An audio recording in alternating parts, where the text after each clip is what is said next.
Hello everyone, I am Shivraj Aditya और मैं आप सभी का स्वागत करता हूँ शार्पनर क्लासेस में। और आज का जो सेशन है वो है कंसेप्ट डे नंबर 4 और आज के सेशन का टॉपिक है profit and loss. Profit and loss का हम लोग एक मज़ेदार टेक्निक देखने वाले हैं। बेसिकली एक नहीं, दो टेक्निक हम लोग देखने वाले हैं जिससे इस पर्टिकुलर टाइप के क्वेश्चंस को आपको एग्जाम में करने में बहुत आसानी होगी और आप चुटकियों में इन सारे क्वेश्चंस को निपटा लोगे। सो चलिए शुरू करते हैं। Okay, so back to back हम लोग 3-4 क्वेश्चंस करेंगे सो दैट ये जो टेक्निक है, ये जो चीज़ है, ये आपके एकदम नर्व्स में बैठ जाए। ओके, सो पहला क्वेश्चन क्या है? A person sold an article at rupees 96 in such a way that the profit percent and the CP are and नहीं होगा यहाँ पे, are numerically the same, find cost price of the article. तो यहाँ पे बोला क्या गया है? बेसिकली यहाँ पे ये बोला गया है कि जो सेलिंग प्राइस है, एक इंसान ने एक वस्तु बेचा और जो सेलिंग प्राइस है वो क्या है? वो है 96, right? In such a way that the profit percent, जो प्रॉफिट परसेंट है और जो सीपी है वो न्यूमेरिकली इक्वल है। देखो, सीपी तो एक नंबर होता है, प्रॉफिट परसेंट परसेंटेज में होगा, बट उन दोनों का जो नंबर है, जो न्यूमेरिकल वैल्यू है वो सेम है। जैसे अगर मैंने बोला कि कॉस्ट प्राइस है 85 रुपीज और प्रॉफिट परसेंट है 85%, तो 85 दोनों में ही आ रहा है, so this is called as numerically same.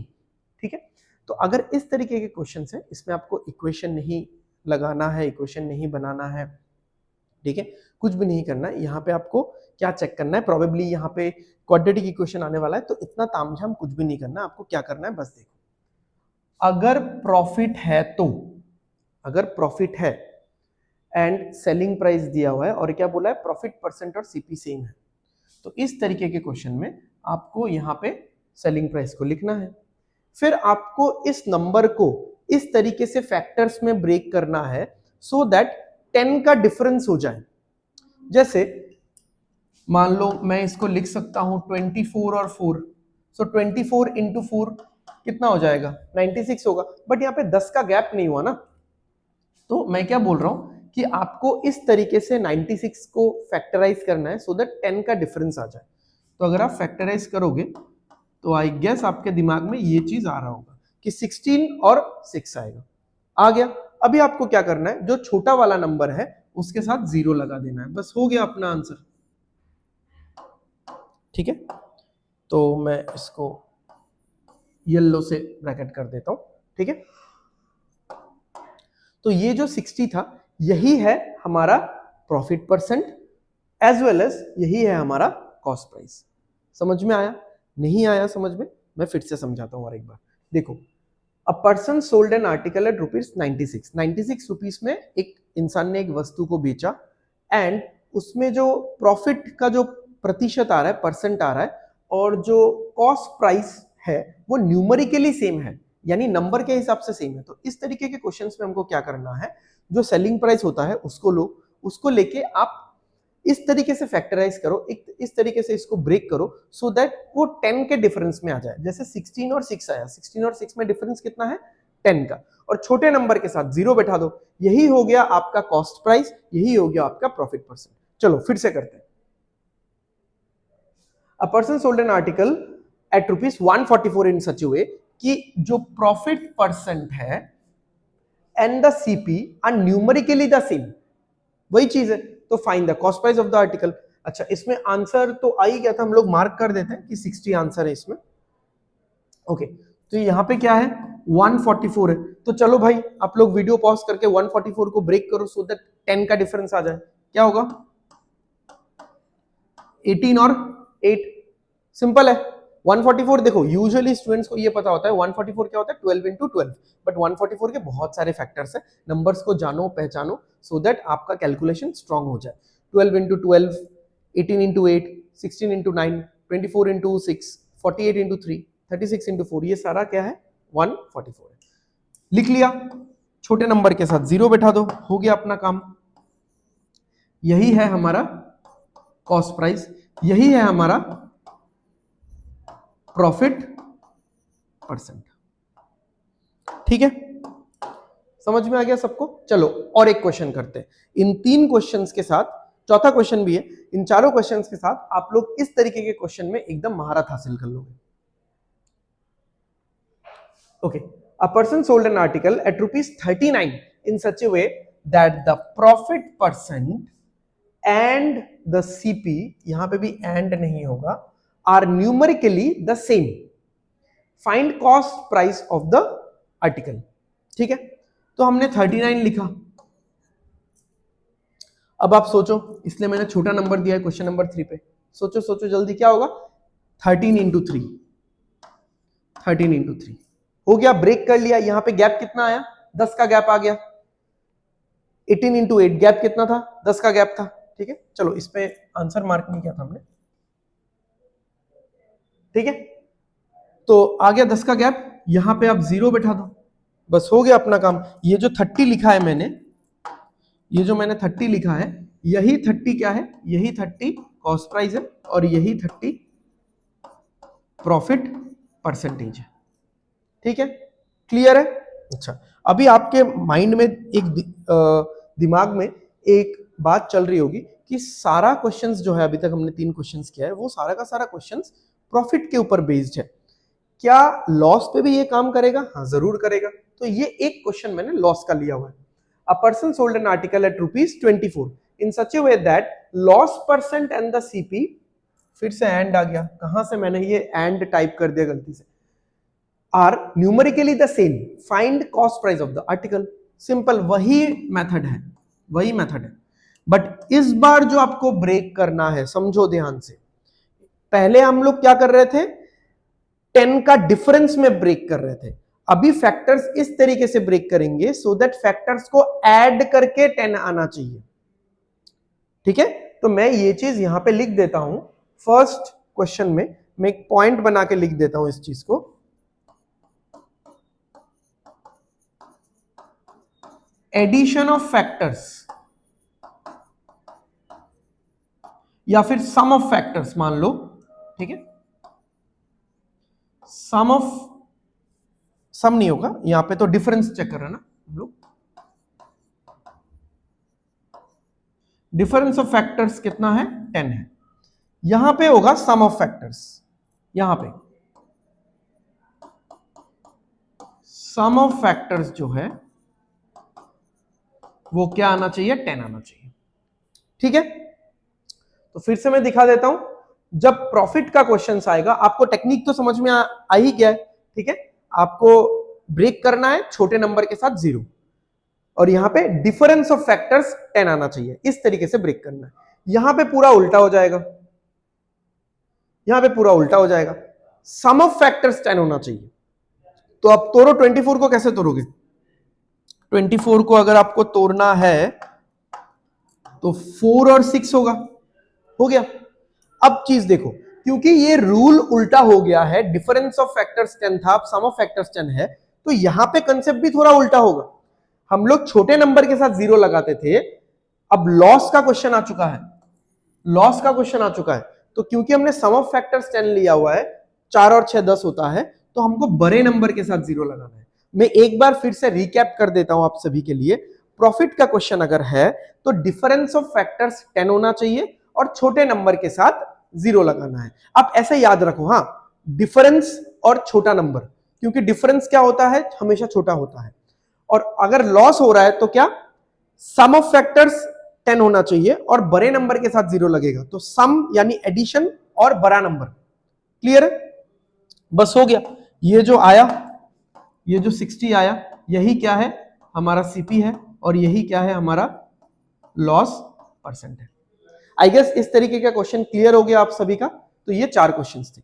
Okay, लगे हाथों मैंने और भी एक टाइप का क्वेश्चन ले लिया। ठीक है, तो वो भी समझा देता हूं, क्योंकि मैंने सोचा कि वो भी एक छोटा सा पार्ट होगा, तो इसको फिर अलग वीडियो में कवर करने का कोई मायने नहीं बनता, इसी में हम लोग कवर कर लेंगे। इसमें हम लोग 3 क्वेश्चंस करेंगे, सिमिलर टाइप का होगा, तो इसमें भी आप लोगों का हाथ बैठ जाएगा पूरा। तो चलो देखते हैं क्या क्वेश्चन है। अ मैन सेल्स 2 बुल्स, ठीक है, बुल्स होगा यहाँ पे, फॉर 113.13 रुपीज ईच। हर एक बैल को उसने 113.13 रुपीज में बेचा, यानी selling price is constant. In the end he gets no profit no loss. ठीक है, if he gets 14/2/7% profit on the first, then how much percent loss he will get on second. ठीक है, मैं इन तीनों question का 7, 8, ये 6, 7, 8 इन तीनों question का स्ट्रक्चर आप सभी को बता देता हूं। इन तीनों क्वेश्चन का स्ट्रक्चर ये है कि एक इंसान कोई दो सामान खरीदता है, ठीक है, ठीक है, दो सामान खरीदता है फिर बेचता है। जो बेचने वाला पार्ट है, ठीक है, जो बेचने वाला जो पार्ट है वो क्या है, वो सेम है। यानी फर्स्ट प्रोडक्ट का selling price is equal to second product का सेलिंग प्राइस, यानी selling price is constant for the whole question, throughout the question. But एक पे उसको प्रॉफिट होता है, एक पे उसको लॉस होता है। बट क्या है यहाँ पे, सेलिंग कॉस्ट प्राइस अलग अलग है। सो कॉस्ट प्राइस अलग अलग है, तो आपको अभी क्या निकालना है, या तो इसमें क्या होता है, वो लोग ऐसा बोल देते हैं कि पहले वाले का प्रॉफिट है तो दूसरे वाले का निकालो, अगर दूसरे वाले का दे देते हैं तो पहले वाले का निकालो। तो या तो प्रॉफिट दिया हुआ होगा आपको लॉस निकालना है, या तो लॉस दिया हुआ होगा आपको प्रॉफिट निकालना है। बट ओवरऑल फंडा क्या है कि दो सामान खरीदा, दो सामान बेचा, ठीक है, बेचने का प्राइस दोनों का सेम है, खरीदने का प्राइस ऑब्वियसली अलग अलग है, किसी पे प्रॉफिट हो रहा है किसी पे लॉस हो रहा है, बट ओवरऑल प्रॉफिट और लॉस कुछ भी नहीं हो रहा, ओवरऑल प्रॉफिट और लॉस कुछ भी नहीं हो रहा, यानी नो लॉस नो प्रॉफिट के सिचुएशन में है, वो न्यूट्रल हो गया है, ठीक है। अब ऐसे क्वेश्चंस को कैसे करना है, बहुत सिंपल है। देखो, सबसे पहले आपका परसेंटेज थोड़ा सा स्ट्रांग होना चाहिए, यानी परसेंटेज का जो फ्रैक्शनल पार्ट है या परसेंटेज के फ्रैक्शन को कैसे इंटरप्रेट करते हैं वो थोड़ा सा समझ में आना चाहिए। नहीं भी आता है तो फिलहाल के लिए अभी जैसे मैं बोल रहा हूं वैसे समझो। 14/2/7%, अगर 14/2/7% आप देखोगे तो ये आएगा 1/7, और क्या है 14/2/7%, प्रॉफिट है, ठीक है, यानी 7 रुपए पे 1 रुपए का प्रॉफिट। सिंपल है। अभी हम लोग लिखते हैं सीपी नंबर 1, सीपी नंबर 2, और एसपी तो सारा सेम ही आएगा, ठीक है। तो मैंने 7 रुपए में खरीदा और 8 रुपए में बेचा, और क्वेश्चन में बोला गया है सेलिंग प्राइस क्या है, कांस्टेंट है। कांस्टेंट है तो सेलिंग प्राइस सेकंड सिचुएशन में भी 8 ही रहेगा।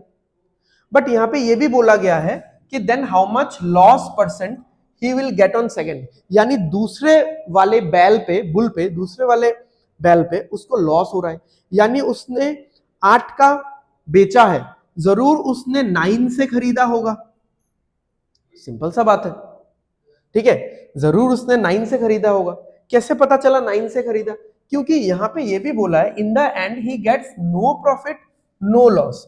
तो यहां पे अगर उसको 1 रुपए का प्रॉफिट हुआ है तो यहां पे उसको 1 रुपए का लॉस होना चाहिए। तो हो गया 7 और 9 सीपी मिला के 16 है, 8 और 8 एसपी मिला के भी 16 है, हो गया। अभी यहां से आप परसेंटेज निकाल लो। 9 रुपए का सामान 8 रुपए में बेच रहा है, 1 रुपए का लॉस है। आउट ऑफ 9 परसेंटेज में कन्वर्ट करने के लिए इंटू 100, तो ये क्या होता है, ये होता है 11 1/9%। अब ये सारा चीज अगर आपको डायरेक्ट नहीं पता है तो उसके लिए आपको पढ़ने की जरूरत है परसेंटेज में fraction to percentage conversion, percentage to fraction conversion, ये आप गूगल से भी पढ़ सकते हो। बट फिलहाल आप क्वेश्चन का स्ट्रक्चर समझ लो, ठीक है। तो यहाँ पे आंसर ये वाला आ गया। चलो, मैं इस क्वेश्चन को रिपीट नहीं कर रहा हूं क्योंकि बार बार एक ही क्वेश्चन को रिपीट करने से आप नया सीख नहीं पाओगे कुछ। अगला क्वेश्चन एग्जैक्टली सेम है, वैल्यूज थोड़ी डिफरेंट है, इसमें समझते हैं। A man sells two bull, फिर से 93 एट नहीं चाहिए, चलो, टू बुल 9327 रुपीज ईच, ठीक है, या फिर एट लगा दो, चलो, at 9327 rupees each. In the end he gets no profit और नो लॉस, सही बात है। If he gets 16/2/3% profit on the first, how much loss percent he will get on the second. Simple है, कितने का प्रॉफिट हो रहा है, 16/2/3%। 16/2/3% होता कितना है, 1/6, 1/6 होता है। इसका मतलब क्या है, 6 के ऊपर 1 का प्रॉफिट है। कैसे पता चला 1 का प्रॉफिट है, 1 का लॉस क्यों नहीं है, क्योंकि प्रॉफिट हो रहा है, ठीक है। तो 6 के ऊपर 1 का प्रॉफिट है। सेम चीज आप लिखो यहाँ पे, CP1, CP2, एसपी। देखो आप जब प्रैक्टिस करोगे ना, प्रैक्टिस करते करते ये सब लिखने की जरूरत भी नहीं पड़ेगी आपको, आप डायरेक्ट कर सकते हो। ठीक है, तो यानी 6 रुपए पे एक का प्रॉफिट, तो वो क्या हो गया 7। अब अगर पहला वाला सेलिंग प्राइस 7 है, दूसरा वाला भी 7 होगा, क्योंकि क्वेश्चन में बोला गया है सेलिंग प्राइस सेम होना चाहिए। तो एक चीज शायद आप लोग देख रहे हो, ये 9327 का कुछ फंडा ही नहीं है, ये बस आपको कंफ्यूज करने के लिए दिया है। पिछले क्वेश्चन में भी 113.13 का कुछ काम ही नहीं था। ओके, ये 7 है, बट मुझे पता है यहाँ पे -1 होना चाहिए, क्योंकि ओवरऑल उसको नो प्रॉफिट नो लॉस हो रहा है। ओवरऑल अगर नो प्रॉफिट नो लॉस हो रहा है, इसका मतलब क्या है, वो न्यूट्रल है। तो यहाँ पे अगर 1 रुपए का प्रॉफिट है, यहाँ पे 1 रुपए का लॉस होना चाहिए, यानी ये तो 8 रुपीज होना चाहिए। एग्जैक्टली 8 पे 1 का लॉस तो 7 होगा, करेक्ट। अभी देख लो कितना लॉस परसेंट है, 1 रुपए का लॉस है, आउट ऑफ 8 इंटू 100 है, तो कितना आ गया 12.5% या फिर 12.5%। सिंपल है, ये वाला होगा आंसर। चलो आखिरी क्वेश्चन पे चलते हैं। अ मैन सेल्स 2 बुल, मैंने सारा बुल ही रखा है, ठीक है, समझने से मैटर करता है। For 8,400 rupees each. In the end, he gets no profit or no loss. Same है. If he gets 20% profit on the first, how much percent loss he will get on the second? Simple है, फिर से 20%. तो 20% कितना होता है 1/5, यानी 5 रुपए पे 1 रुपए का प्रॉफिट है। 5 रुपए का सामान 6 रुपए में बेचा है, ऐसा कुछ है सीन। CP1, CP2, SP, तो 5 টাকার জিনিস 6 টাকায় बिक्री हुई से, मतलब 5 रुपए का सामान उसने 6 रुपए में बेचा है, तो यानी 1 रुपए का प्रॉफिट है। अब सेलिंग प्राइस पहले सिचुएशन में 6 है, तो यहाँ पे भी 6 होगा, और यहाँ पे -1 होगा, क्योंकि यहाँ पे +1 है, +1 और -1 मिलके 0 हो जाएगा। यही बोला है, in the end he gets no profit और नो लॉस। ठीक है, तो ये 7 होना चाहिए। अभी बताओ लॉस का परसेंटेज कैसे आएगा। 1 रुपीज का लॉस है आउट ऑफ 7 इंटू 100, 1/7 का परसेंटेज फॉर्मेट क्या होता है 14 2/7%। ठीक है, 14 2/7%। ठीक है, सो आई होप आपको आज का सेशन पसंद आया है और चीजें आपको समझ में आई है। अब इस तरीके के क्वेश्चंस बहुत सारे कॉम्पिटिटिव एग्जाम्स में आते हैं। अब होगा क्या कि आजकल कंपटीशन बहुत है, सब लोग तैयारी करके जा रहे हैं, बट आपका प्रिपरेशन जितना कोर होगा, जितना शॉर्टकट वे में होगा, जितना डीप होगा, आप अपने कंपटीटर से थोड़ा आगे निकल जाओगे। 10-15 सेकंड हर क्वेश्चन में अगर आप बचा पाए, तो एंड में आप देखोगे आपके पास एक्स्ट्रा 2-3 मिनट रह रहा है टफ क्वेश्चन को सॉल्व करने के लिए। ठीक है, सो विद दिस नोट कि आप सभी लोग इसको अच्छे से समझोगे, प्रैक्टिस करोगे और पढ़ोगे, I will and this video. And अगर आपको वीडियोस अच्छा लग रहा है, हम लोग डेली वीडियोस अपलोड कर रहे हैं, तो आप वीडियोस को लाइक कर दो और कमेंट कर दो कि आपको कैसा लग रहा है, या फिर अगर कुछ और नए वीडियोस चाहिए तो आप कमेंट कर दो कि किस तरीके के वीडियोस चाहिए, और चैनल को सब्सक्राइब जरूर कर देना, सो दैट आपको आने वाले वीडियोस के नोटिफिकेशन मिलते रहे। तब तक के लिए take care, bye bye, study well and study hard, signing of.